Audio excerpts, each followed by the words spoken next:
Hello प्यारे बच्चों, hope you all are fit and fine. उम्मीद करता हूँ आप लोग खुश हो, मस्त हो, स्वस्थ हो, बिंदास हो। आपकी पढ़ाई भी बढ़िया चल रही होगी, ऐसी मैं उम्मीद करता हूँ। और जो अपना सिलसिला चल रहा है एसएससी सीजीएल टीयर 1 2024 सॉल्यूशन वाला, अपना कारवा 24 सितंबर 2024 सेकंड शिफ्ट पे पहुंच चुका है अपनी यात्रा। तो बच्चा अपने इसका जो फर्स्ट क्वेश्चन है वहाँ पे आपको लेके चलता हूँ और सॉल्यूशन बनाता हूँ। और मुझे पक्का भरोसा है आप लोगों को मजा आएगा पढ़ के और कुछ सीखने को भी मिलने वाला है, ठीक है ना। तो चलो बच्चा शुरू करते हैं भाई। शुरू करते हैं भाई अपने पहले ही क्वेश्चन के साथ। देखते हैं ना फर्स्ट सेंटेंस क्या बोल रहा है अपना बच्चा। पहला ही क्वेश्चन देखो, select the correct spelling to fill in the blank. हमें क्या चुनना है बेटा? Correct spelling. किस काम के लिए? To fill in the blank, है ना। तो इसमें जो शब्द है मैं बता देता हूँ, ये किससे बना हुआ शब्द है? सोवरन, SOVEREIGN, सोवरन, है ना, सोवरन। अब इसमें एरर क्या आ सकती है? ये तो दे रखी है 3 एरर, चौथी एरर आ सकती है इसमें ITY लगाने वाली। चौथी एरर आ सकती है ITY लगाने वाली, लेकिन बच्चा इसमें कभी ITY नहीं होगा, इसमें सिर्फ TY दे रखा होता है। तो स्पेलिंग याद कर लो, जैसे फॉरेन होता है ना, FOREIGN फॉरेन है, वैसे इसमें क्या हो जाएगा? Sovereign, SOVER। बस सोवर तो ये हो गया, और आगे EIGN सोवरन। इसमें क्या जोड़ दो? आगे ITY नहीं जोड़ना, इसमें ITY नहीं जोड़ना, खाली TY जोड़ना है, सोवरेंटी। तो कौन सा हो जाएगा? SOVEREIGN, और ये देखो TY लगा रखा, यही हमारा आंसर हो जाएगा। ठीक है बेटा। अच्छा, सोवरेंटी इसको बोलती है जब किसी पर किसी दूसरे आदमी का, किसी देश का कंट्रोल नहीं हो, जो अपने आप में खुद के, जिसके ऑटोनोमस, जिसको एक तरह से बोल सकते हैं ऑटोनॉमी, स्वायत्तता। ऑटोनॉमी इसका सिनोनिम हो सकता है ऑटोनॉमी, स्वायत्तता, किसी दूसरे का कंट्रोल नहीं होता जिस पर। ठीक है, चलो भाई क्वेश्चन नंबर 2 चेक करें। क्वेश्चन नंबर 2 में बेटा दे रखा है, select the most appropriate antonym of the given word. शब्द में दे रखा है फोमेंट। फोमेंट करने का मतलब होता है बेटा उकसा देना, भड़का देना, ठीक है ना। कोज बन जाना, कुछ होने के पीछे कोज बन जाना। तो उस इसका मतलब तो होता है इंसाइट करना, ठीक है। अच्छा, इंस्टिगेट करना, इंस्टिगेट करना, ठीक है ना। एबेट करना, एबेट करना, ठीक है ना। एबेट को नाउन में चेंज करते हो तो क्या बन जाता है? एबेटमेंट, उकसाना। अगर किसी ने किसी को आत्महत्या के लिए उकसा दिया तो उसको एबेटमेंट का केस होता है, उस पर एबेटमेंट। तो इन सभी का मतलब होता है उकसाना। अच्छा, रेगुलेट का मतलब होता है कंट्रोल करना। इसने पूछा क्या है? देखो एंटोनिम पूछ रखा है, एंटोनिम। तो रेगुलेट का मतलब होता है कंट्रोल करना किसी को, ठीक है ना, कंट्रोल करना। To control somebody, to control किस चीज के द्वारा? बाई लॉ, या तो नियमों के द्वारा, और या रूल्स के द्वारा। इसका मतलब क्या हो सकता है? रिस्ट्रेन करना किसी को। रिस्ट्रेन का मतलब नियंत्रण लगा देना, कंट्रोल में ले लेना किसी को, ठीक है ना। किसी पर गवर्न करना। गवर्न का मतलब भी क्या होता है? शासन करना, ठीक है। अच्छा, सेपरेशन का मतलब होता है अलग हो जाना। सेपरेशन का मतलब होता है अलग हो जाना। तो अलग हो जाने के लिए अपन किस शब्दों का यूज कर सकते हैं? बाइफर्केशन, बाइफर्केशन, ठीक है। सेग्रीगेशन, सेग्रीगेशन, सेग्रीगेट का मतलब भी बेटा क्या होता है? अलग हो जाना, सेग्रीगेशन, ठीक है ना। अच्छा, और इसको क्या बोल सकते हैं? इसको अपन बोल सकते हैं भाई एस्ट्रेंजमेंट, एस्ट्रेंजमेंट, एस्ट्रेंजमेंट। इसका मतलब भी बच्चा क्या होता है? एस्ट्रेंजमेंट का मतलब भी अलगाव। अगर कोई मियां बीवी दोनों अलग रह रहे हैं, उनके बीच में डिवोर्स हो गया या किसी कारण से अलग रह रही है, तो उसको भी एस्ट्रेंजमेंट बोलते हैं। एस्ट्रेंज का मतलब होता है अलग अलग होना, ठीक है। रिमोटनेस, रिमोटनेस, रिमोट का मतलब होता है दूर होना। रिमोट का मतलब होता है दूर होना, ठीक है ना। तो विसिनिटी, विसिनिटी, ठीक है। अच्छा, एब्सेंस, एब्सेंस, एब्सेंस, ठीक है ना। अच्छा, और क्या बोलेंगे उसको? विसिनिटी नहीं, विसिनिटी नहीं भाई, एब्सेंस हो जाएगा, डिस्टेंस हो जाएगा। एब्सेंस और डिस्टेंस हो जाएगा, एब्सेंस और डिस्टेंस हो जाएगा। इसका जस्ट उल्टा देखो, प्रोक्सिमिटी। प्रोक्सिमिटी का मतलब होता है नजदीकी। प्रोक्सिमिटी का जस्ट उल्टा होता है नजदीकी। रिमोट का मतलब रिमोट कंट्रोल है, तो आप दूर से कंट्रोल करते हो। और प्रोक्सीमेट, जब कोई दो संख्या एक जैसे ये कैसे है, 9.98 है और एक 9.99 है, तो दोनों एक दूसरे के अप्रोक्सीमेट होगी ना, करीब करीब होगी ना। तो प्रोक्सीमिटी का मतलब होता है नजदीकी, नजदीकी, ठीक है ना। तो नजदीकी के लिए अपन क्या बोल सकते हैं अभी? इस नजदीकी के लिए अपन बोल सकते हैं विसिनिटी, विसिनिटी, ठीक है ना। जक्स्टापोजिशन, जक्स्टापोजिशन, जक्स्टापोज का मतलब होता है किन्हीं दो चीजों को पास पास रखना। जक्स्टापोज का मतलब किन्हीं दो चीजों को पास पास रखना। और जब ITY लगा रखा है, नाउन है, तो अपने भी इसको जक्स्टापोजिशन नाउन बना देते हैं, जक्स्टापोजिशन, ठीक है ना। सेमनेस, सेमनेस, ठीक है, नजदीकी को अपन ये भी बोल सकते हैं। विसिनिटी हो गया, जक्स्टापोज हो गया, सेमनेस हो गया, ठीक है ना। इनका मतलब होता है सादृश्यता और सेमनेस, ठीक है ना। अच्छा, रिमोटनेस हो गया। रेगुलेट वाला मैं आपको लिखा ही चुका हूं। रेगुलेट का मतलब क्या होता है? गवर्न करना, किसी को कंट्रोल करना। इसको कंट्रोल करना भी बोल सकते हो, कंट्रोल करना भी बोल सकते हो। गवर्न करना लिखा दिया, कंट्रोल करना लिखा दिया, और कंट्रोल करना भी जिसको बोल सकते हैं अपने, ठीक है। चलो बच्चा, क्वेश्चन नंबर 3 चेक करें भाई। क्वेश्चन नंबर 3 में क्या दे रखा है? क्वेश्चन नंबर 3 में दे रखा है हमें, select the most appropriate antonym of the given word. Hostile, hostile का मतलब होता है दुश्मन, हॉस्टिलिटी का मतलब दुश्मनी, और होस्टाइल का मतलब दुश्मन, है ना। तो क्या हो जाएगा? एक तरह से स्ट्रॉन्ग फीलिंग। स्ट्रॉन्ग फीलिंग किस चीज की? पसंद करने की या डिसलाइक करने की? Of disliking, disliking somebody. किसी को हम ना पसंद करते हैं और हमारे अंदर इस चीज की जबरदस्त फीलिंग आ रही है कि मैं इसको पसंद ही नहीं करता, तो वो हॉस्टाइल नेचर है। फिर वो क्या हो जाएगा?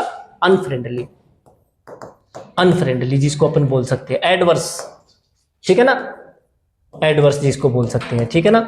अच्छा, ऐसा होता है वो क्या हो सकता है? हार्मफुल भी हो सकता है, हार्मफुल, हार्मफुल भी बिल्कुल बोल सकते हो जिसको, ठीक है। डेट्रीमेंटल भी जिसको बोल सकते हो, डेट्रीमेंटल, डेट्रीमेंटल भी बोल सकते हो जिसको। एंटागोनिस्टिक भी बोल सकते हो, बिल्कुल बोल सकते हो एंटागोनिस्टिक, एंटागोनिस्टिक, एंटागोनिस्टिक। दो शब्द लिख के छोड़ रहा हूं, ध्यान देना, आज खुद ने देखना है। एक तो होता है एंटागोनिस्ट, एक होता है प्रोटागोनिस्ट, एक होता है प्रोटागोनिस्ट। ये दोनों शब्द आपने देखने हैं आज, प्रोटागोनिस्ट, ठीक है। तो भाई क्या हो गया? हॉस्टाइल है तो किसी के बारे में कैसी फीलिंग आ रही है?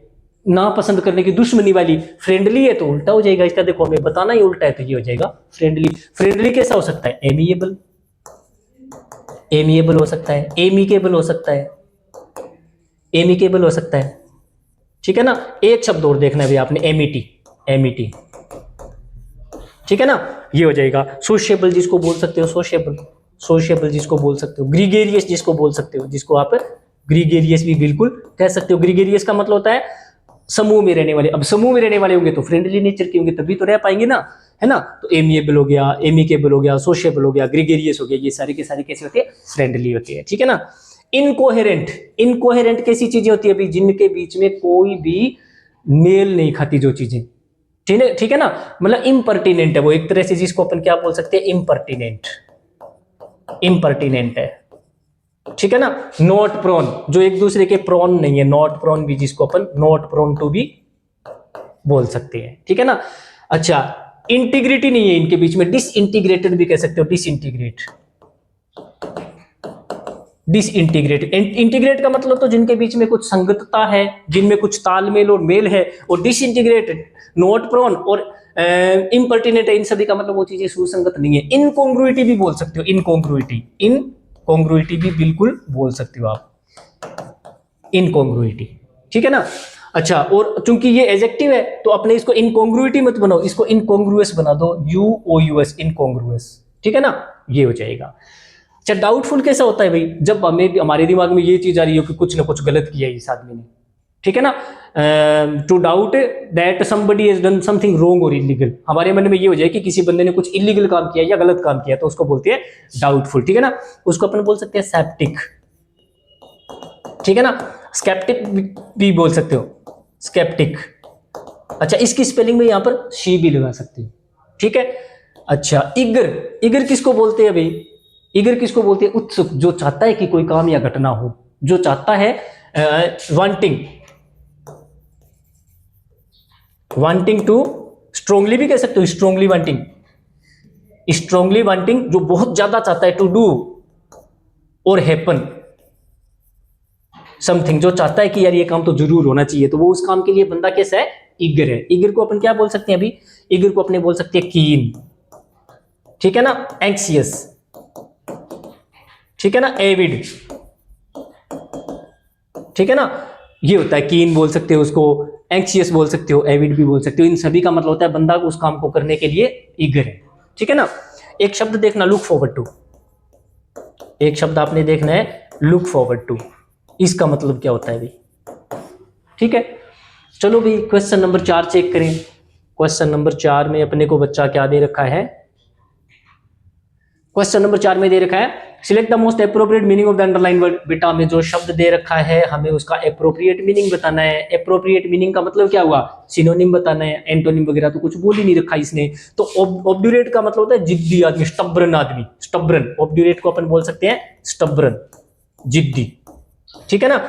और ये देखो ऑब्स्टिनेट भी दे रखा, ऑब्स्टिनेट का मतलब भी क्या होता है, जिद्दी होता है। स्टबरन का मतलब भी जिद्दी होता है। हैड स्टैंड, जिसको बोल सकते हैं स्टेड फास्ट, स्टेड फास्ट भी जिसको बोल सकते हैं स्टेड फास्ट, जिद्दी आदमी, ठीक है ना। स्टबरन भी बोल सकते हैं। ऑब्ड्यूरेट तो इसने दे ही रखा है और ऑब्स्टिनेट तो दे ही रखा है यहाँ पे, है ना। तो बेटा इसका मतलब हो जाएगा जिद्दी आदमी, ठीक है। अच्छा अब देखो भाई एनवीएस किसको बोल सकते हैं, एनवीएस ईर्ष्या रखने वाला, तो जेलियस बोल सकते हैं जिसको, जेलियस बोल सकते हैं, JEALOUS। एक शब्द मैं आपको बहुत बार इस पूरी सीरीज में जो अब तक सॉल्यूशन करो उसमें कई बार लिख चुका हूं, आज फिर लिखता हूं। ग्रीन आइड भी कह सकते हो उसको, ईर्ष्या वाले को ग्रीन आइड भी कह सकते हो, और इसके आगे मॉन्स्टर भी लिखा हुआ मिल सकता है, ग्रीन आइड मॉन्स्टर, ठीक है। अगर कोई आदमी आपको बहुत अच्छा लगता है, प्यारा लगता है हम सभी को, तो उसको बोलते हैं blue eyed boy, blue eyed boy, उसको क्या बोल सकते हैं, ब्लू आइड बॉय। आपने ये भी देखना है, ठीक है। अच्छा एमिएबल कौन होता है, अभी मैंने लिखाई थी फ्रेंडली के लिए, फ्रेंडली के लिए क्या हो सकता है, एमिएबल, ठीक है, एमिएबल बोल सकते हो, एमिकेबल भी बोल सकते हो, ठीक है ना। सोशिएबल, सोशिएबल, ठीक है ना। फ्रेंडली, फ्रेंडली, ठीक है। सोशिएबल, मिलनसार, हाँ सोशिएबल तो आ गया। ग्रीगेरियस, ग्रीगेरियस का मतलब भी क्या होता है, मिलनसार आदमी, ग्रीगेरियस का मतलब भी मिलनसार आदमी, ठीक है। अच्छा ट्रस्टिंग कैसा होता है भाई, ट्रस्टिंग कैसा आदमी होता है, जो विश्वास करता है, जो विश्वास करता है। Believable, believing, believing. Having faith, जो विश्वास रखता है, हैविंग फेथ, जो भरोसा रखता है, वो कौन होता है, ट्रस्टिंग होता है, ठीक है ना। हाँ भाई चलो बच्चा क्वेश्चन नंबर है इसका तो ऑब्ड्यूरेट का तो अपना ऑब्स्टिनेट हो ही चुका है। चलो बच्चा क्वेश्चन नंबर 5 चेक करें भाई। क्वेश्चन नंबर 5 में दे रखा है select the most appropriate synonym of the underline word. Underline किए हुए शब्द का हमें बताना है सिनोनिम, ठीक है ना। तो अंडरलाइन शब्द क्या कर रखा है, इंडिस्पेंसेबल, ठीक है ना। 2-3 शब्द बता रहा हूं ध्यान देना। डिस्पेंस, एक शब्द होता है डिस्पेंस, इस डिस्पेंस का मतलब होता है छुटकारा पा लेना किसी से, गेट रिड, गेट रिड। और इसके आगे आप चाहो तो ऑफ भी लगा सकते हो, गेट रिड का मतलब पीछा छुड़ा लेना। तो डिस्पेंस करने का मतलब डिस्पेंसेबल चीजें कैसी हो जाएगी, डिस्पेंसेबल चीजें कैसी हो जाएगी, जरूरी नहीं है जिनसे आप पीछा छुड़ा सकते हो, जिनके बिना काम चला सकते हो। लेकिन अगर मैं इसके पहले इन लगा दूं तो आप उस चीज से पीछा नहीं छुड़ा सकते, बहुत ही महत्वपूर्ण है वो चीज, है ना। तो इनडिस्पेंसेबल का मतलब क्या हो जाएगा, एसेंशियल हो जाएगा, एसेंशियल बहुत जरूरी, जिसको अपन क्या बोल सकते हैं, वाइटल, वाइटल मतलब बहुत जरूरी। एसेंशियल का मतलब, एसेंशियल तो वहां दे ही रखा है, एसेंशियल तो दे रखा है। अच्छा क्रूशियल जिसको अपन बोल सकते हैं, क्रूशियल, ठीक है। क्रिटिकल जिसको बोल सकते हैं अपने, क्रिटिकल बोल सकते हैं, ठीक है ना। कोर, कोर जिसको बोल सकते हैं, ठीक है ना। क्रक्स, क्रक्स जिसको अपन बोल सकते हैं, ठीक है ना, क्रक्स बोल सकते हैं। अच्छा 2-3 शब्द और बता रहा हूं, उनको आपने और ध्यान देना है। एक तो है इनएक्सोरेबल, इनएक्सोरेबल, ठीक है ना।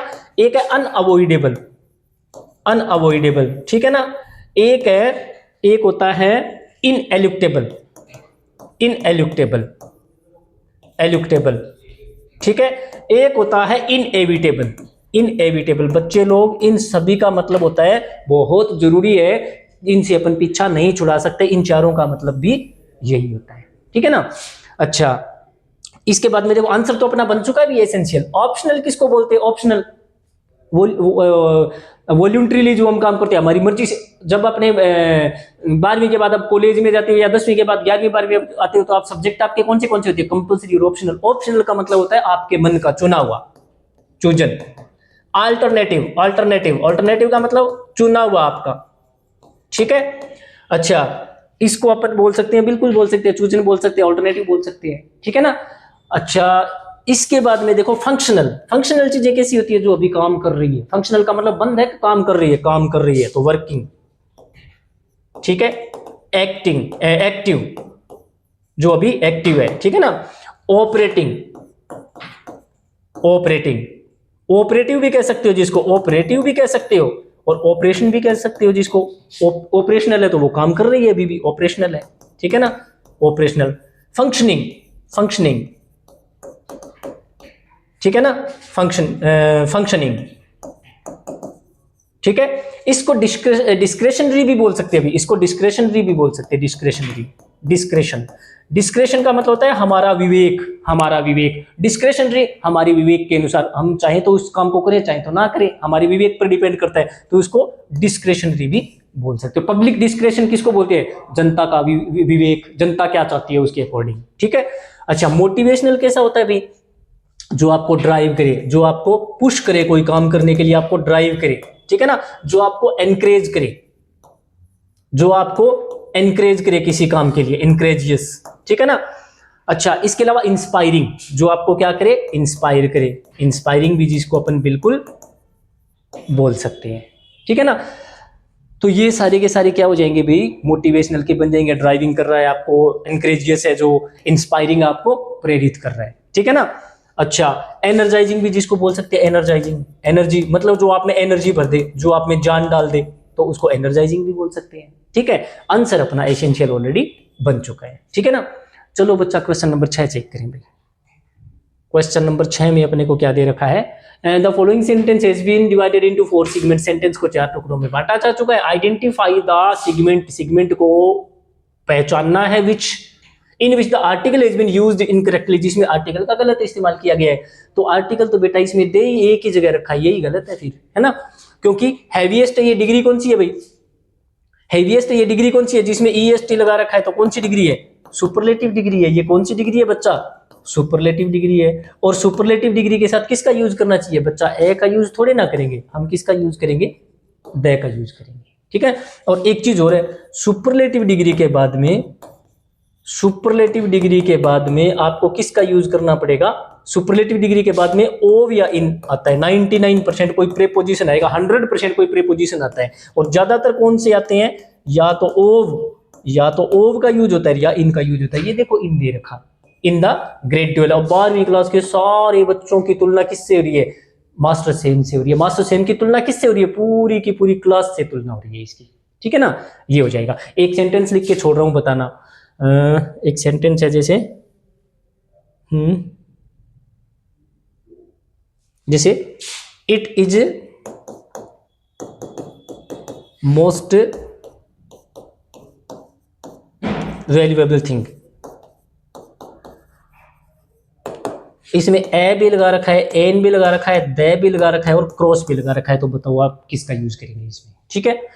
चलो भाई, क्वेश्चन नंबर 7 चेक करें। अच्छा, select the option that expresses the given sentence in active voice. बच्चे हमें बनाना है इसका एक्टिव वॉइस। तो सेंटेंस दिया हुआ किसमें है, पैसिव वॉइस में। वॉइस का पता किससे लगता है, वर्ब से। एक्टिव का सेंटेंस है तो भी वॉइस से, वर्ब से पता चलेगा, और पैसिव का है तो भी वर्ब से पता चलेगा। तो वर्ब क्या दे रखी है बच्चा, वॉज वर्ब के साथ वर्ब की थर्ड फॉर्म दे रखी है, वॉज वर्ब के साथ वर्ब की थर्ड फॉर्म दे रखी है, तो ये पैसिव है। एक्टिव बनाना है तो वर्ब की सेकंड फॉर्म लगा दो, तो गिवन की सेकंड फॉर्म क्या हो जाएगी, गेव हो जाएगी। वॉज वर्ब दे रखा है और साथ में थर्ड फॉर्म दे रखी है, तो पैसिव है। और इसका एक्टिव क्या बन जाएगा, गेव बना, तो was verb plus third form की जगह सेकंड फॉर्म लगा देंगे, तो जिसमें गेव दे रखा है वही हमारा आंसर हो जाएगा। तो इसमें तो एजी कंट्रीब्यूटेड, इसमें तो है ही नहीं, गेव शब्द ही नहीं है, इसमें गेव शब्द दे रखा है, यही आंसर हो जाएगा। ही वॉज रिवॉर्डेड गलत हो गया, गवर्नर ये भी गलत हो गया, तो एक ही है बेटा, ये गेव वाला तो उत्तर ही एक ही है, ठीक है ना। तो शुरुआत किससे हो जाएगी, शुरुआत किससे हो जाएगी, बाय द गवर्नर है, ये सबसे पहले आ जाएगा, तो द गवर्नर। अच्छा, इसके बाद में गिव, वॉज गिवन की सेकंड फॉर्म गेव, इसके बाद में ही है वो बाद में आ जाएगा, him a reward for his contribution, यही हमारा आंसर हो जाएगा, ठीक है। चलो भी क्वेश्चन नंबर 8 चेक करें बेटा। क्वेश्चन नंबर 8 में क्या दे रखा है, select the option that can be used as one word substitute. किसके रूप में, वन वर्ड सब्स्टिट्यूट के रूप में। हमें ये देखो इतने सारे शब्द दे रखे हैं, इतने सारे शब्द, और हमें इसकी जगह एक शब्द से काम चलाना है। तो एनीथिंग, कोई भी चीज परटेनिंग, जो संबंधित है, परटेन मतलब संबंधित है, ठीक है ना, किससे, बिल्लियों से। तो बिल्ली के लिए कौन सा बन जाएगा, फेलाइन, बिल्ली जैसा। इसको लाइक भी बोल सकते हैं, like a cat, like a cat, बिल्ली के जैसा, तो क्या हो जाएगा, फेलाइन। केनाइन है तो किसके जैसा, लाइक ए डॉग, कुत्ते के जैसा। बोवाइन है, बोवाइन है तो like a cow, like a cow. Taurine है तो टोराइन किससे बना हुआ शब्द, टॉर्स, राशि अगर आप में से किसी की वर्ष राशि है, टॉरस है, वर्षभ राशि है, तो उसको टॉरस बोलते हैं कि नहीं बोलते? टॉरस का मतलब ही क्या होता है? बेल होता है, बेल बुल। जिसकी वृषभ राशि है उनको पता है बेल होता है, वो शब्द किससे बना है? टॉरस से बना हुआ है। और टॉरस से क्या बन गया? टोराइन बन गया, ठीक है ना। तो किसके जैसा? लाइक ए बुल, सांड के जैसा। ये एक दूसरे के सिनोनिम भी हो सकते हैं। कई बार बोवाइन का सिनोनिम टोराइन बना दिया जाता है और टोराइन का सिनोनिम बोवाइन बना दिया जाता है, ठीक है ना। 2-3 और लिख के छोड़ रहा हूं, वो खुद ने बनानी है। ये किसके जैसे होता है? लियोलाइन है तो किसके जैसे होगा, ठीक है ना। वल्पाइन है तो किसके जैसा होगा, ठीक है ना। ल्यूपाइन है तो किसके जैसा होगा, ठीक है ना। और एक और मैं भूल रहा हूं, अच्छा सा शब्द होता है यार, अरसाइन। ये किसके जैसा होगा? ये चारों आपको देखनी है। अरसाइन किसके जैसा होता है? ल्यूपाइन किसके जैसा होता है? वल्पाइन किसके जैसा होता है? और लियोलाइन किसके जैसा होता है? ये चारों के चारों आपने खुद ने देखने, क्योंकि ये भी पेपर में आए हुए, एसएससी के पेपर में बिल्कुल आए हुए शब्द है, ठीक है ना। चलो भाई देखते हैं क्वेश्चन नंबर 9 चेक करते हैं भाई।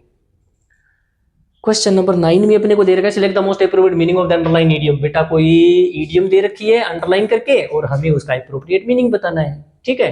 तो इसमें दे क्या रखा है? गिफ्ट ऑफ गेब। इस गेब की जगह आपको कई बार ग्लिब भी दिया हुआ मिल सकता है। ग्लिब का मतलब होता है टंग, TONGUE, टंग का मतलब होता है जुबान। जुबान का संबंध किससे होता है? बोलने से। इसका संबंध किससे होता है? बोलने से। बोलते हैं ना उर्दू एक मिठी जुबान है ना। तो जुबान का मतलब होता है भाषा, ठीक है ना। तो गिफ्ट का मतलब क्या हो गया? उपहार। किसी बंदे को भगवान ने कौन सा उपहार देके भेजा है? ग्लिब का यानी गेब का मतलब टंग, और टंग का संबंध किससे होता है? बोलने से। तो उसको जन्म से किस चीज का गिफ्ट तोहफा दिया है भगवान ने? अच्छा बोलने का। उसको बोलने की आर्ट है उस आदमी में, ठीक है ना। तो बोलने की आर्ट है, ये देखो दे रखा, टैलेंट फॉर स्पीकिंग। जिस आदमी में बोलने की कला, ऐसा आदमी होता है आर्टिकुलेट। ऐसा बंदा क्या होता है? आर्टिकुलेट होता है, ठीक है ना। आर्टिकुलेट आदमी क्या होता है? जिसको बहुत अच्छा बोलने का तमीज होता है, ठीक है ना। जिसकी बात बहुत ज्यादा इंप्रेसिव होती है। एक शब्द देखना है आपने, वोसिफेरस। ये शब्द आपने आज बिल्कुल देखना है, ठीक है ना। एक शब्द देखना है वर्बेटिम। ये शब्द भी आपने आज देखना है, ठीक है। हाँ चलो भी क्वेश्चन नंबर 10 चेक करें।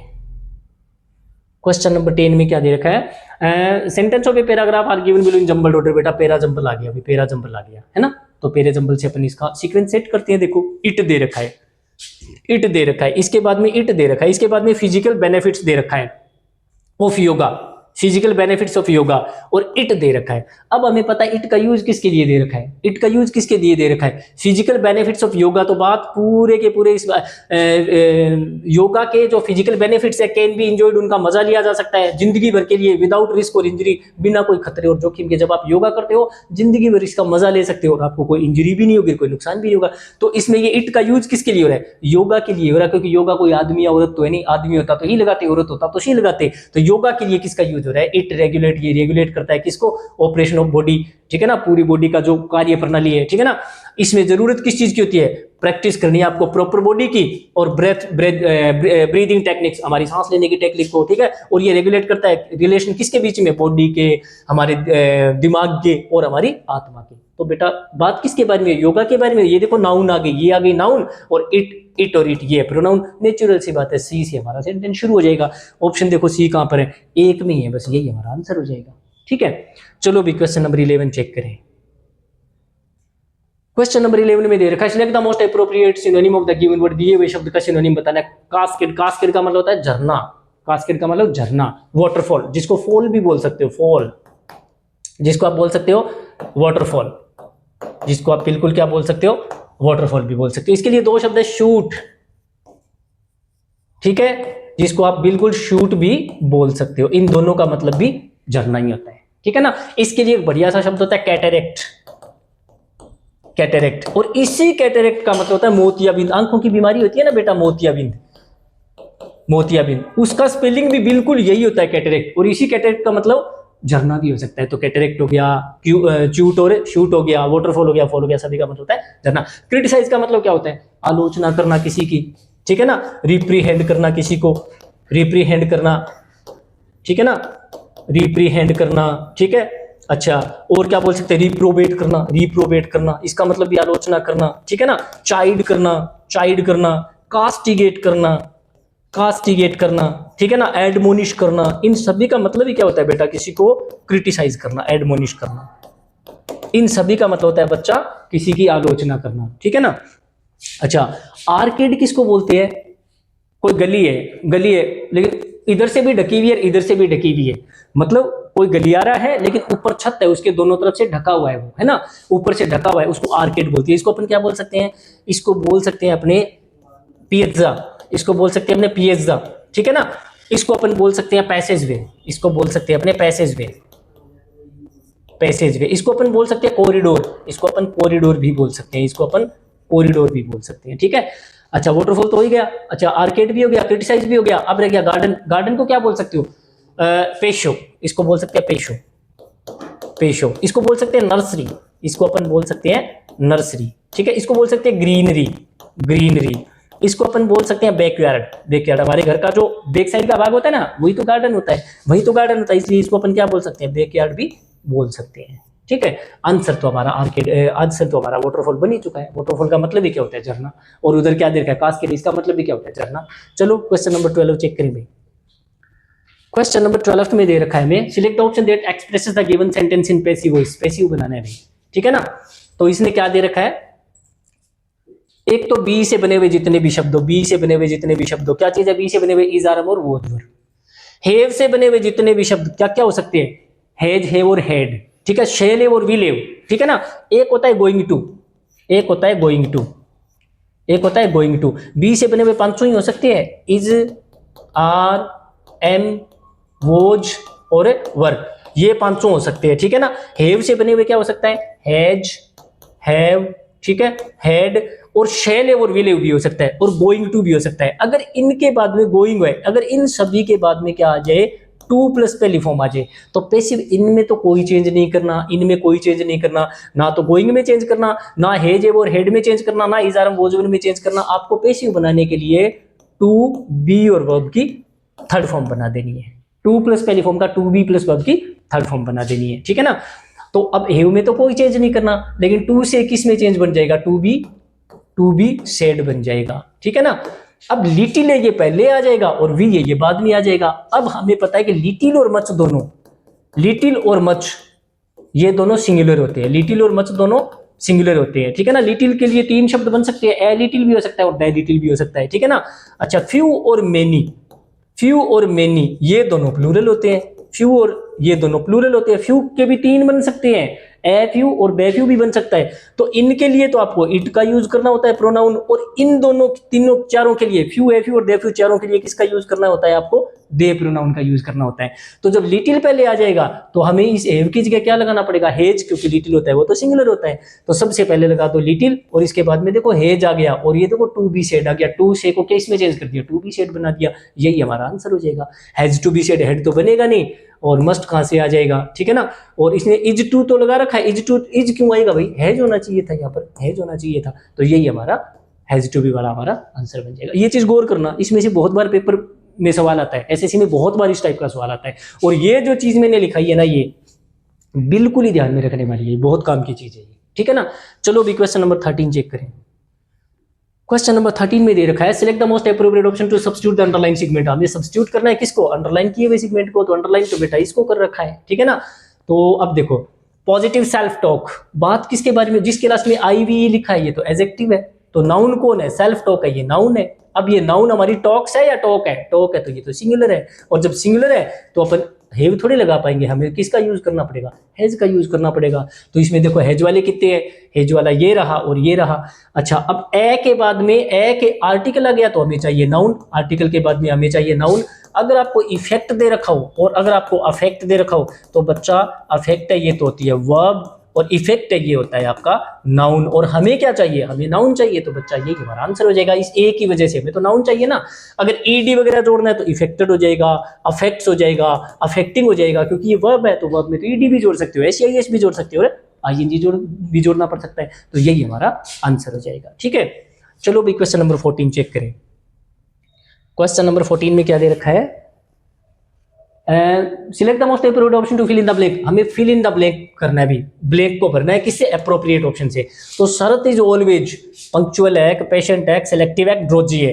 About, show up. Show up का मतलब होता है आना कहीं पर, शो अप का मतलब होता है टर्न अप, शो अप इसका मतलब होता है टर्न अप, और टर्न अप को आप क्या बोल सकते हो? कम भी कह सकते हो, आना, ठीक है ना। तो शर्त इज ऑलवेज, शर्त हमेशा है क्या चीज है इन चारों में से, आने के मामले में, फॉर वर्क काम पर, बिकॉज ही बिलीव्स, क्योंकि वो उसको भरोसा है, that tardiness get us nowhere, कि अगर टार्डीनेस होगा तो हम कहां पहुंचेंगे, कहीं नहीं पहुंचेंगे। टार्डीनेस, और टार्डीनेस का मतलब होता है देरी करना, देरी करना, डेलिंक्वेंसी, डेलिंक्वेंसी इसका मतलब होता है लेट, देरी करना, देरी करना, डिले करना किसी काम में, डिले करना, ठीक है ना।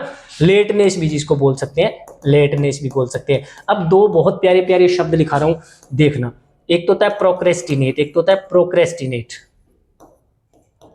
प्रोक्रेस्टिनेट, ठीक है। एक है फेबियन पॉलिसी, एक है फेबियन पॉलिसी, ये दोनों आपने देखने, फेबियन पॉलिसी, इन दोनों को आपने आज घर पे देखना है, ठीक है, इन दोनों को। तो यहां पर टार्डीनेस का मतलब क्या होता है, देरी करना किसी काम में। स्लगिशनेस भी बोल सकते हो इसको, स्लगिशनेस भी कह सकते हो, देरी करना, स्लगिशनेस, देरी करना, ठीक है ना। तो इस बंदे को पता है कि उसे भरोसा है कि देरी करेंगे तो हम कहीं नहीं पहुंचेंगे, तो इसलिए वो आने के काम पर आने के मामले में कैसा है, कैसा है भाई, जब उसको भरोसा है कि देरी करेंगे तो कुछ नहीं होने वाला, तो इसका मतलब वो बंदा काम पर पहुंचेगा तो कैसे पहुंचेगा, पंक्चुअल है वो आदमी, पंक्चुअल है। पंक्चुअल का मतलब ही क्या होता है, हर काम को टाइमली करने वाला, हर काम को टाइमली करने वाला, एकदम सही टाइम पे, प्रॉम्प्टली करने वाला, प्रॉम्प्ट का मतलब शीघ्र करने वाला, ठीक है ना, उसको स्विफ्टली करने वाला, स्विफ्ट भी बोल सकते हैं, साथ में स्विफ्ट होता है, स्विफ्ट का मतलब तेज, प्रॉम्प्ट का मतलब तेज, और टाइमली मतलब राइट टाइम पे करना, ठीक है। पेशेंट के दो अर्थ होते हैं, पेशेंट का मतलब एक तो होता है धैर्य, पेशेंट का एक मतलब तो होता है धैर्य, धैर्य के लिए अपन बोल सकते हैं फोरबेयर, फोरबेयर, ठीक है। टॉलरेंट, कैसा आदमी है वो, उसके अंदर टॉलरेंस है, उसमें उसके अंदर सहन करने की शक्ति है, ठीक है ना, ये बोल सकते हैं। अच्छा, एक पेशेंट का मतलब होता है मरीज, एक पेशेंट का मतलब होता है मरीज, मरीज को अपन क्या बोल सकते हैं, केस, ठीक है ना। विक्टिम, विक्टिम पीड़ित को बोलते हैं ना, पीड़ित को। सफरर, किसी चीज से पीड़ित है तो उसको सफरर भी बोल सकते हैं अपने, बिल्कुल। इनमेट, इसको क्या बोल सकते हैं अपने, इनमेट भी बोल सकते हैं, इनमेट। तो बेटा इस पेशेंट का मतलब अगर है ना धैर्य, तब तो उसका मतलब होता है फोरबेयर होना बंदे में, टॉलरेंट होना आदमी में, ठीक है ना। कंपोजर भी कह सकते हैं। और अगर पीड़ित है किसी चीज का, बीमार है, तब उसको ये बोल सकते हैं, ठीक है ना। सिक भी बोल सकते हैं, पेशेंट को आप सिक भी बोल, सिकली भी बोल सकते हैं, सिकली, बीमार, ठीक है। अच्छा, सिलेक्टिव आदमी कैसा होता है, चूजी, चूजी आदमी, ठीक है ना। अच्छा, और इसको चूजी बोल सकते हैं भाई, चूजी, चूजी बोल सकते हैं, ऐसा आदमी क्या है, हर मामले में चूजी है, ठीक है ना। अच्छा, इसको बोल सकते हैं डिसर्निंग, इसको एक बढ़िया सा शब्द होता है डिसर्निंग, डिसर्निंग आदमी, डिसर्निंग मतलब पूरी गौर करता है, ठीक है ना। ऐसा आदमी जुडिशियस है, जुडिशियस, जुडिशियस मतलब कोई भी चीज खरीदने से पहले, लेने से पहले जज करेगा कि सही है कि गलत है, जुडिशियस, दिमाग लगाता है ऐसा आदमी। ड्रोजी, ड्रोजी का मतलब नींद आना, फीलिंग स्लीपी, कैसा महसूस करना, जैसे नींद आ रही है, फीलिंग स्लीपी। जब आप खांसी वगैरह की दवाई लेके आते हो तो उसके ऊपर लिखा होता है ड्रोजीनेस, मतलब आपको नींद आ सकती है वो दवाई लेने के बाद, तो इसको अपन क्या बोल सकते हैं, डोजी, डोजी। दो बहुत ही अच्छे अच्छे शब्द दे रहा हूँ, स्लीप, ये तो इजी सा है स्लीप, तो दो बहुत ही प्यारे से शब्द दे रहा हूँ इसके लिए, दो बहुत ही अच्छे अच्छे शब्द दे रहा हूँ आपको। सोम्बर्स, सोम्बर, सोम्बर का मतलब होता है नींद, और निद्रालु जिसको नींद आ रही है वो हो जाएगा सोम्ब्रस, ROUS, सोम्ब्रस, ठीक है। सोमनोलेंट, सोमना, अगर कहीं पर सोमना लिखा जाए ना तो इसका मतलब होता है नींद, ठीक है ना। तो सोमनोलेंट, सोमनोलेंट, सोमनोलेंट मतलब निंद्रालु जिसको नींद आ रही है, सोमनालेंट, सोमनो नहीं, सोमनालेंट, ठीक है। ये हो जाएगा। अभी तो हमारा आंसर तो इसमें पंक्चुअल बन ही चुका है, ऐसा आदमी पाबंद है, अपने टाइम का पाबंद है। चलो क्वेश्चन नंबर 15 चेक कर लेते हैं भाई। क्वेश्चन नंबर 15 में अपने को दे रखा है, 15 में दे, select option that can be one word substitute, एक बार फिर से बेटा वन वर्ड सब्स्टिट्यूट आ गया, ठीक है।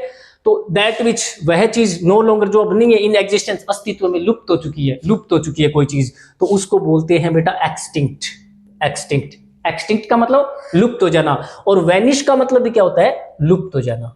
इन दोनों ही शब्दों का मतलब होता है लुप्त हो जाना, जिसको वैनिश तो लिख ही चुके हैं, और एक्सटिंक्ट भी जिसको अपन बोल सकते हैं। ऑब्सोलीट हो गई है वो चीज, प्रचलन से बाहर हो चुकी है, ऑब्सोलीट, ठीक है ना। एंटिक्विटी बन चुकी है वो चीज, एंटिक्वेटेड हो चुकी है, एंटिक्वेटेड प्राचीन हो चुकी है, आउटडेटेड हो चुकी है वो चीज, ठीक है ना। रिमूव करने का मतलब क्या होता है, हटा देना, रिमूव करने का मतलब हटा देना, वापिस ले लेना किसी चीज को। एक्सट्रैक्टेड, एक्सट्रैक्ट कर लेना, एक्सट्रैक्टेड। पुल्ड, जिसको अपन क्या बोल सकते हैं, पुल कर लिया हमने, वापिस खींच लिया किसी चीज को, ठीक है ना। विड्रॉ कर लिया, तो विड्रॉ का मैं विड्रू लिखूंगा, विड्रू लिखूंगा सेकंड फॉर्म, क्योंकि बच्चा इधर भी तो सेकंड फॉर्म दे रखी है ना। डेस्ट्रॉय का मतलब होता है नष्ट कर देना, रेक कर देना किसी चीज को, और रेक कर देना। डिवेस्टेट कर देना, डिवेस्टेट कर देना। डेमोलिश कर देना, डेमोलिश कर देना, ठीक है। डिस्ट्रॉय कर देना, डिस्ट्रॉय तो दे रखा है उधर, डेमोलिश कर देना, ठीक है ना। डिस्ट्रक्ट कर देना, डिस्ट्रक्ट कर देना, रूइन बना देना किसी चीज का, रूइन कर देना, रूइन का मतलब खंडर बना देना, ठीक है ना। एक शब्द लिख रहा हूं रेलिक्स, देखना है आज आपने खुद ने देखना रेलिक्स का मतलब क्या होता है, ठीक है। तो आंसर क्या बन जाएगा भाई, इसका बन जाएगा एक्सटिंक्ट हो जाएगा, एक्सटिंक्ट, ठीक है ना, ये हो जाएगा। वेनिस्ड का मतलब तो गायब कर दिया गया, वेनिस्ड का मतलब तो गायब कर दिया गया, लेकिन खुद गायब हो गया, वो क्या हो जाएगा, एक्सटिंक्ट हो जाएगा, एक्सटिंक्ट, ठीक है। हाँ भाई, चलो क्वेश्चन नंबर क्या देखे अपने, जो जिसका अस्तित्व खत्म हो गया ना, जिसकी प्रजाति ही लुप्त हो गई है, वो एक्सटिंक्ट होता है, एक्सटिंक्ट, लुप्त हो गया, लुप्त प्राय। कुछ जानवरों की प्रजाति हो जाती है ना लुप्त, तो वो एक्सटिंक्ट हो जाती है। चलो क्वेश्चन नंबर 16 चेक करें भाई, क्वेश्चन नंबर 16 चेक करते हैं। Select the most approved option to substitute the underline, हमें अंडरलाइन किए हुए सेगमेंट को सब्स्टिट्यूट करना है बेटा, ठीक है। तो दे क्या रखा है, I had not only they रखा है, और इधर क्या दे रखा है, बट ऑल्सो दे रखा है। ये तीन, ये जो नियम दे रखा है वो इन तीन शब्दों में लागू होगा, इधर और में, नॉट ओनली बट ऑल्सो में, नॉट ओनली बट ऑल्सो में, ठीक है ना, और नीदर नोर में। और किसमें ये नियम लागू होगा, नीदर नोर में भी यही नियम लागू होगा। ध्यान दे लो, मैं जो बात बता रहा हूं वो इन तीनों पर लागू होती है ये बात। बट ऑल्सो के बाद में क्या दे रखा है, प्रेपोजिशन, और इसके बाद में क्या दे रखी है, आईएनजी। तो नॉट ओनली के बाद में भी, इस नॉट ओनली के बाद में भी क्या आएगा, प्रेपोजिशन आएगा, और उसके बाद में आईएनजी आएगी। यानी इसके बाद में और इसके बाद में बिल्कुल सेम शब्द होने चाहिए, है ना। तो यहां पर गिविंग है, ये गिविंग है, ये तो V4 आ गया, और इसके पहले क्या चीज है, प्रेपोजिशन है, तो ये बाई है, ये भी क्या चीज है, ये भी तो प्रेपोजिशन है, ये भी तो प्रेपोजिशन है। तो इस नॉट ओनली को यहां नहीं होना चाहिए बच्चा, इसको नॉट ओनली को यहां पर होना चाहिए, इस नॉट ओनली को यहां पर होना चाहिए। तो देख लो बाई के पहले कहां पर है नॉट ओनली, बाई के पहले कहां पर है, ये देखो बाई के पहले ये रहा नॉट ओनली, और बाई के पहले यहाँ पर नोट नहीं है, सीधा ओनली है, बाई के पहले नोट है, ओनली नहीं है, तो यही हमारा आंसर हो जाएगा। याद, ये नियम तीनों में लागू होगा, ये नियम तीनों में। और के बाद में शब्द बिल्कुल वैसे ही, इधर के बाद बट ऑल्सो के बाद में जैसे शब्द बिल्कुल नॉट ओनली के बाद वैसे ही शब्द होने चाहिए, ठीक है ना। यही बात नीदर नोर में लागू होती है, ठीक है। तो यही आंसर हो जाएगा, I had helped her not only by giving him hints but also with providing her leads, ये हो जाएगा। चलो भी क्वेश्चन नंबर 17 चेक करें बच्चा, क्या दे रखा है, select the most appropriate option to substitute the underline segment. बेटा फिर से अंडरलाइन किया हुआ सेगमेंट है, हमें उसको बताना पड़ेगा, ठीक है ना।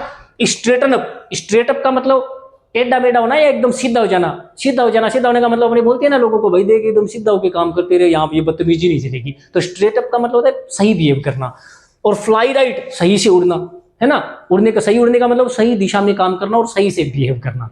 तो इसका मतलब होता है एकदम सीधा होके चलना, एकदम सीधा होके उड़ान भरना, मतलब व्यवहार भी सही होना और बातचीत करने का तरीका भी सही होना। तो be professional in flying aircraft, ये तो बात ही नहीं है यहाँ पर। एयरक्राफ्ट का मतलब तो विमान होता है, विमान की बात थोड़ी हो रही है यहाँ पे कोई, ठीक है ना।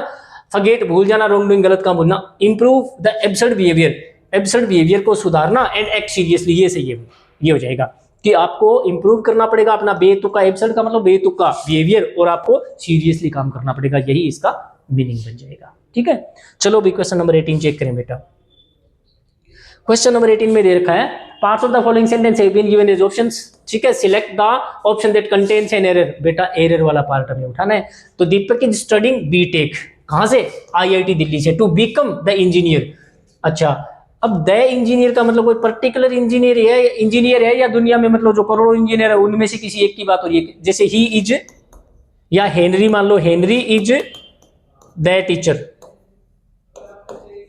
या ए टीचर, या ए टीचर, ए ही होगा ना, ए टीचर होगा। तो यहां पर ये भी एन इंजीनियर बन जाएगा यहाँ पर, क्योंकि इंजीनियर का उच्चारण किससे शुरू हो रहा है, ई से हो रहा है, तो यहाँ पर इंजीनियर हो जाएगा। हाँ, अगर ये टीचर या इंजीनियर कोई पर्टिकुलर हो तो मैं बोल सकता हूं द, जैसे इस यह पुल उस इंजीनियर के द्वारा बनाया जाएगा, जैसे द इंजीनियर कौन सा, हु, जिसने डिजाइंड, जिसने डिजाइन किया, किसका, दिस ब्रिज, जिसने इस पुल को डिजाइन किया, है ना। अब मैं द इंजीनियर लगाऊंगा क्योंकि ये निश्चित हो गया कौन सा, जिसने कि इस पुल को डिजाइन किया वो वाला, तो इसलिए मुझे यहाँ पर एन का यूज करना पड़ेगा।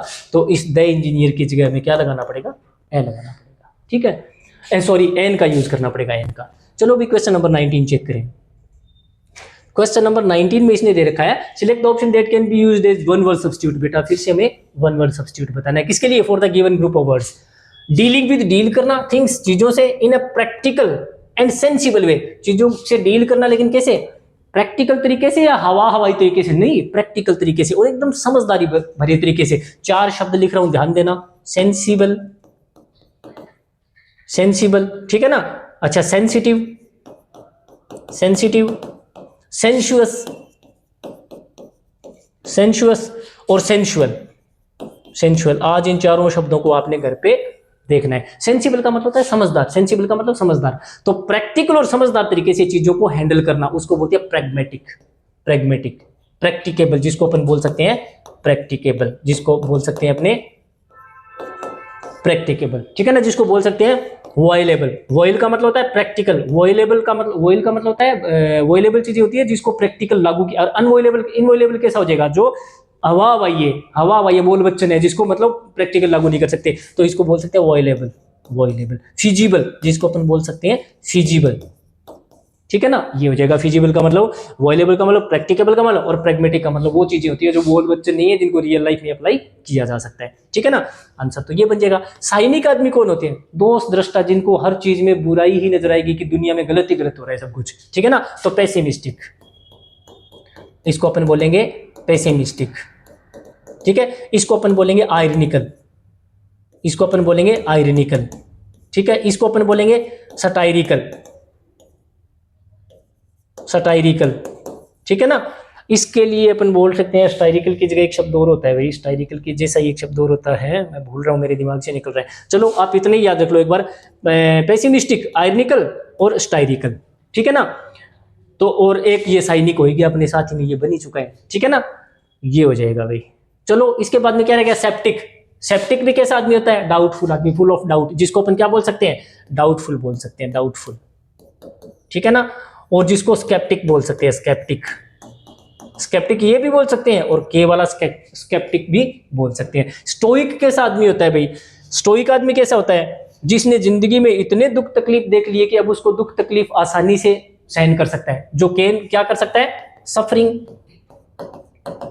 सफर कर सकता है किसको, डिफिकल्टी, डिफिकल्टी, किसी मुसीबत को या किसी दर्द को, किसी दर्द को, किसके बिना, विदाउट, बिना, कंप्लेन, कोई शिकायत करे बिना, कोई शिकायत करे बिना दुख तकलीफ को सहन कर सकता है वो आदमी। ऐसे आदमी को बोल सकते हैं स्टॉलिड, स्टॉलिड आदमी है वो आदमी, ठीक है ना। टॉर्पिड जिसको अपन बिल्कुल टॉर्पिड बोल सकते हैं, ठीक है ना, ये आदमी हो जाएगा भाई आपका स्टोइक हो जाएगा, ठीक है। अच्छा देखो भाई अगला क्वेश्चन क्या हो सकता है, क्वेश्चन नंबर 20 चेक करते हैं भाई क्या दे रखा है। क्वेश्चन नंबर 20 में क्या दे रखा है, select the incorrectly spelled word.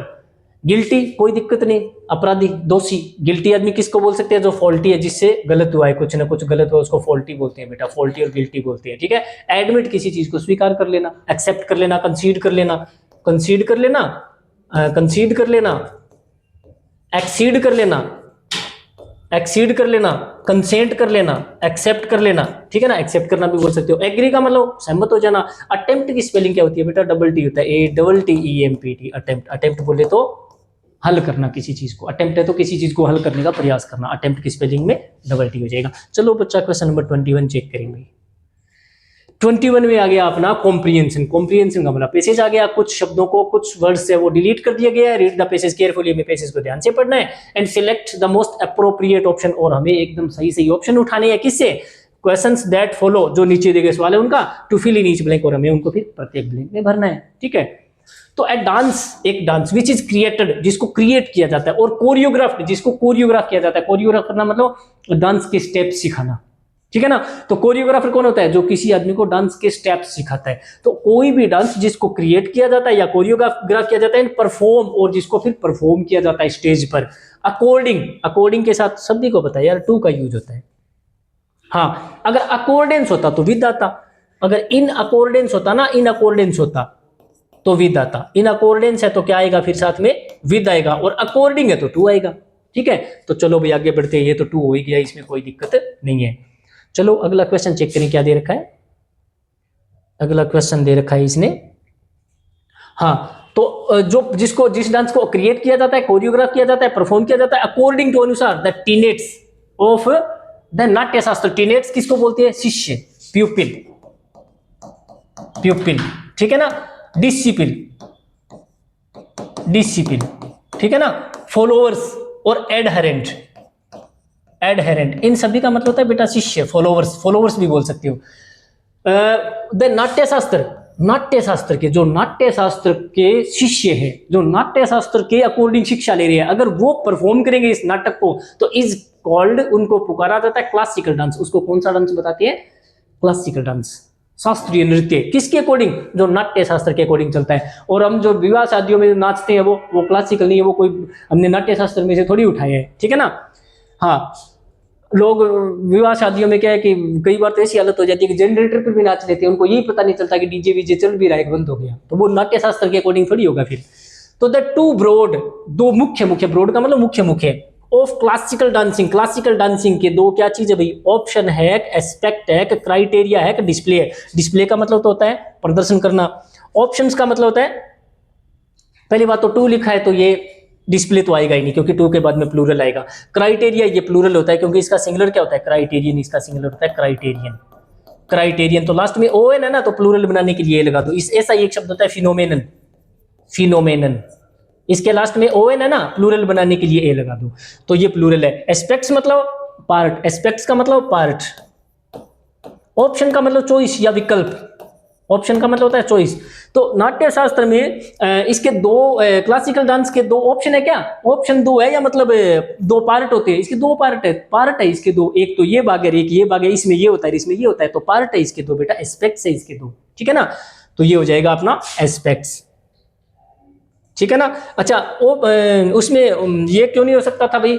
Option क्यों नहीं हो सकता था? ऑप्शन का मतलब तो ये चुनो और चाहिए चुनो, हमारी मर्जी की बात है, लेकिन वो तो जरूरी है, वो तो पार्ट है, वो तो जरूर पार्ट होते हैं, वो तो नेसेसरी होते हैं। और ऑप्शन होते हैं वो चुनो तो उसको यूज करो तो करो, ना यूज करो तो ना करो, वो तो कंपल्सरी थोड़े ना होते हैं, है ना।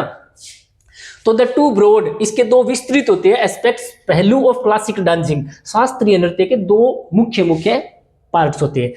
और वो क्या क्या? तांडव एंड लास्य, एक तो होता है तांडव और एक होता है लास्य। Power and force are typical of the tandava, तांडव में दो चीजें मुख्य होती है, क्या क्या? एक तो फोर्स और एक पावर, शक्ति, शक्ति, ठीक है ना। ग्रेस एंड डेलिकेसी, नजाकत और शालीनता, ग्रेस का मतलब शालीनता, डेलिकेसी नजाकत, ऑफ द लास्य, और लास्य में होती है नजाकत और कोमलता, ठीक है ना। शिव भगवान तांडव करते हैं तो उसमें क्या चीज होती है? उसमें क्या चीज होती है? पावर और फोर्स होती है। इसी प्रकार जो लास्य होता है ना, लास्य, उसमें होती है शालीनता और डेलिकेसी, नजाकत, ठीक है ना। अच्छा, तांडविज, तांडव होता है, तांडव क्या चीज है अभी? रिनोवेट का मतलब तो मरी हुई चीजों को दोबारा जिंदा करना, एकदम घिसी पीटी मरी हुई चीजें उसको ठीक कर देना, ठीक है ना, रीस्टोर कर देना, इसको अपन बोल सकते हैं रीस्टोर कर देना, रीस्टोर करना, रीस्टोर करना, ठीक है। एसोसिएट, किसी चीज को किसी से जुड़ा हुआ। फ्लोरिश का मतलब होता है थ्राइव करना, फलना फूलना, थ्राइव करना, फलना फूलना। इनफॉर्म का मतलब सूचित करना। तो क्या चीज है भाई? तांडविज, विद लिखा हुआ गया, विद, विद का इनमें से सिर्फ एसोसिएट के साथ यूज हो सकता है, इन एसोसिएशन विद भी हो सकता है, एसोसिएटेड विद भी हो सकता है। तो तांडव किससे जुड़ा हुआ है? शिवा, भगवान शिवा से। एंड लास्य विद पार्वती, और लास्य किससे है? माता पार्वती से। पार्वती का डांस है, उसमें क्या होगा? शालीनता और नजाकत होगी, कोमलता होगी। और शिवा वाले में क्या है? पावर और फोर्स होगा, तभी वो तांडव है, ठीक है ना। अच्छा भाई, आगे देखते हैं क्या दे रखा है। आगे दे रखा है इसने, dance which is pure, dance जो एकदम शुद्ध है, प्योर मतलब शुद्ध। मूवमेंट किस पर? एकदम मूवमेंट पर। अब बताओ, मूवमेंट है, उसमें क्या चीज होगा भाई? उसको बोलते हैं नृत्य, उसको बोलते हैं नृत्य, उसको क्या बोलते हैं? नृत्य, जिसमें सिर्फ मूवमेंट पर ध्यान दिया जाता है, मूवमेंट पर। हमारे बॉडी के जो गर्दन है, हाथ है, पैर, उनका जो मूवमेंट है ना, उस पर ध्यान दिया जाता है, वो होता है नृत्य। एंड डांस विच इज, और कौन सा डांस? विच इज जो है वेजिटेटिव है, हेपहजार्ड है, कॉमोडियस है, इंटरप्रेटेटिव है। इन नेचर, जो नेचर में क्या चीज है, इन चारों में से क्या है? इज कॉल्ड नृत्य, उसको नृत्य बोलती है। तो एक डांस में तो सिर्फ मूवमेंट होता है, बॉडी का मूवमेंट होता है, दूसरे में क्या होता है? भाव अभिव्यक्त होते हैं। जैसे मतलब श्री कृष्ण है, मान लिया वो नाराज हो रहे हैं यशोदा मैया से, तो उनके भावों को बताया जाएगा। फिर मैया रानी, यशोदा मैया उनको मना रही है, तो कैसे मना रही है? तो वो होता है इंटरप्रेटेटिव, इंटरप्रेटेटिव, जिसमें एक्सप्लेन किया जाता है, जिसमें चीजों को एक्सप्लेन किया जाता है, ठीक है ना। एग्जीजेटिक, इसको एग्जीजेटिक भी बोल सकते, एग्जीजेटिक भी बोल सकते हैं, एग्जीजेटिक, इसको एग्जीजेटिक भी बोल सकते हैं और एक्सप्लेनेटिव भी बोल सकते हैं, एक्सप्लेनेटिव, एक्सप्लेनेटिव, ठीक है ना। इसको इल्यूस्ट्रेटिव भी बोल सकते हैं, इल्यूस्ट्रेटिव, इल्यूस्ट्रेटिव भी जिसको बोल सकते हैं, ठीक है ना, ये हो जाएगा। अच्छा, और वेजिटेटिव कैसा होता है? बोरिंग, एकदम बोरिंग, जिंदगी में ऐसे लग रहा है कुछ नहीं हो रहा, एकदम जड़ता आ चुकी है, उसको बोल सकते हैं, इसको वेजिटेटिव को बोल सकते हैं मोनोटोनस, बोरिंग, मोनोटोनस, जिंदगी में कुछ नहीं, बस बोरी, एक ही एक टोन है बस जिंदगी में, काम पे जाओ, घर आ जाओ, घर जाओ, काम पे जाओ, बस मोनोटोनस है, ठीक है ना। इनर्ट, इनर्ट का मतलब भी जड़ता आ जाना, एकदम जड़ता आ गई है। टॉर्पिड हो जाना, टॉर्पिड, टॉर्पिड का मतलब भी क्या होता है? जड़ता आ जाना, कोई रंग नहीं है जिंदगी में, ठीक है ना। पूरी तरह से पैसिव हो जाना, पूरी तरह से डल हो जाना, एकदम से डल हो जाना, इन सभी का मतलब क्या होता है? जड़ता, वेजिटेटिव। हैजर्ड का मतलब होता है खतरा, डेंजर, डेंजर का मतलब खतरा, ठीक है ना। अच्छा, कोमोडियस, कोमोडियस चीजें कैसी होती है? कन्वेनियंट, ऐसी घर या बिल्डिंग जिसमें पूरी जगह होती है, खूब सारी जगह होती है, और कंफर्टेबल होता है, रूमी एंड कंफर्टेबल। रूम का मतलब कमरा नहीं, रूमी का मतलब जिसमें खूब सारी जगह हो, and comfortable, and comfortable, comfortable. इसका एक मीनिंग और भी बन सकता है, कन्वेनियंट, सुविधाजनक, कन्वेनियंट, कन्वेनियंट, ठीक है। तो एक डांस है वो तो किस पर आधारित है? मूवमेंट पे, और दूसरा किस पर है? इंटरप्रेटेटिव, जिसमें भावों को अभिव्यक्त किया जाता है, नृत्य के द्वारा विचारों को व्यक्त किया जाता है, जैसे श्री कृष्णा कैसे रूठ रहे हैं, मैया रानी यशोदा मैया उनको कैसे मना रही है, तो वो होता है इंटरप्रेटेटिव नेचर का, ठीक है ना। हाँ, अच्छा, इंटरप्रेटेटिव इन नेचर। इसके बाद में क्या दे रखा है? देखो भी अगला सवाल क्या है, अगले सवाल में क्या दे रखा है? अगले सवाल में दे रखा है हमें, ए डांसर, एक नृतक इन द क्लासिकल ट्रेडिशन, कौन सा डांसर? जो शास्त्रीय परंपरा का हो, हैज टू हैव, को अपने पास रखने पड़ते हैं ईयर्स ऑफ ट्रेनिंग, सालों का प्रशिक्षण, बिफोर ही और सी कैन बिगिन, इससे पहले कि वो शुरू करे perform on the stage, stage पर। अगर क्लासिक डांसर है तो उसको स्टेज पर परफॉर्मेंस देने से पहले कई कई सालों तक ट्रेनिंग करनी पड़ती है। द फोर मेन, चार मुख्य, of the classical dancing in India, Bharat में क्लासिकल डांसिंग के चार क्या चीज है? मुख्य चार स्कूल है, एक टर्मिनोलॉजी है, एक कैरेक्टर्स है, एक फंक्शंस है। फंक्शन का मतलब होता है कार्य, कैरेक्टर्स का मतलब होता है पात्र, कैरेक्टर्स का मतलब होता है चरित्र या पात्र। कलाकार होते हैं ना, जैसे किसी बंदे को राम का पात्र मिला, किसी को लक्ष्मण का, किसी को सीता का, तो वो क्या चीज है? कैरेक्टर्स है। टर्मिनोलॉजी होती है विशेष प्रकार की शब्दावली, ग्लोसरी, ग्लोसरी शब्दावली, ग्लोसरी। स्कूल्स का मतलब होता है घराना, स्कूल्स का मतलब होता है घराना, ठीक है ना। तो शास्त्रीय संगीत के और शास्त्रीय नृत्य के, संगीत के, इनके तो घराने होती है बेटा, ठीक है ना। तो घराना हो जाएगा, स्कूल्स हो जाएगा, स्कूल्स, घराने, ठीक है ना।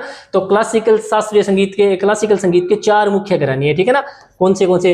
भारतनाट्यम है, कथकली है, मणिपुरी है और कथक है, ठीक है। और भारतनाट्यम में वो सबसे पुराना है और सबसे पॉपुलर है, कहां पर? इंडिया में, ठीक है बेटा। तो ये था हमारा आज का सॉल्यूशन। अगले सॉल्यूशन के साथ में फिर मिलता हूं आप लोगों से। आप लोग खुश रहिए, मस्त रहिए, स्वस्थ रहिए और बिल्कुल हार्ड वर्क करते रहिए।